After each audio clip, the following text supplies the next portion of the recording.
నమస్కారం అందరికీ. నమస్తే అందరికీ. సో చాలా కలర్ఫుల్గా ఉంది అండ్ ఈ పోస్టర్ చూడగానే ఏదో పండగ వచ్చినట్టుగా అనిపిస్తుంది June 6th. Yeah, so Satish గారు ముందుగా కంగ్రాచులేషన్స్.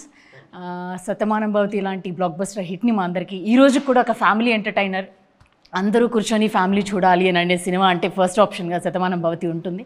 సో ఇప్పుడు రీసెంట్గా కూడా గద్దర్ అవార్డ్స్ని అందుకున్నందుకు కంగ్రాచులేషన్స్ మా తరపు నుంచి. సో ఈసారి మేము కూడా ఎక్స్పెక్ట్ చేస్తున్నాం ఈ పోస్టర్ చూసిన తర్వాత అంతే కలర్ఫుల్గా ఉండబోతుందని చెప్పి. 100% కలర్ఫుల్గా ఉంటుందండి. అంటే సాధారణంగా ఫ్యామిలీ మూవీస్ చాలా తగ్గిపోయినాయి, ఎందుకంటే ఫ్యామిలీస్ థియేటర్స్కి రావట్లేదు. అందుకని కమర్షియల్ సినిమాలు కానీ ఇట్లాంటి థ్రిల్లర్స్ ఇలాంటివి అయితేనే ఎక్కువ యూత్ అట్రాక్ట్ అవుతున్నారు. కానీ ఒక కమర్షియల్ సినిమా ఫ్యామిలీతో చేస్తే అది ఎంత పే చేస్తుంది అనేది రీసెంట్గా సంక్రాంతికి వస్తున్నాం ప్రూవ్ చేసింది. ఎందుకంటే ఫ్యామిలీ ఆడియన్స్ ఎప్పుడు మేము సినిమాలకు రాము, థియేటర్కి రాము, మేము సినిమాలు చూడము అని ఎప్పుడు వాళ్ళు ఏమీ స్టేట్మెంట్స్ ఇవ్వట్లేదు. వాళ్ళకి కావాల్సిన ఎలిమెంట్స్, వాళ్ళకి కావాల్సిన ఫ్యామిలీ ఎమోషన్స్, ఓ మంచి సాంగ్స్, మంచి విజువల్స్, ప్లెజెంట్గా ఉండే ఒక కథ ఉంటే క్లీన్ ఎంటర్టైన్మెంట్.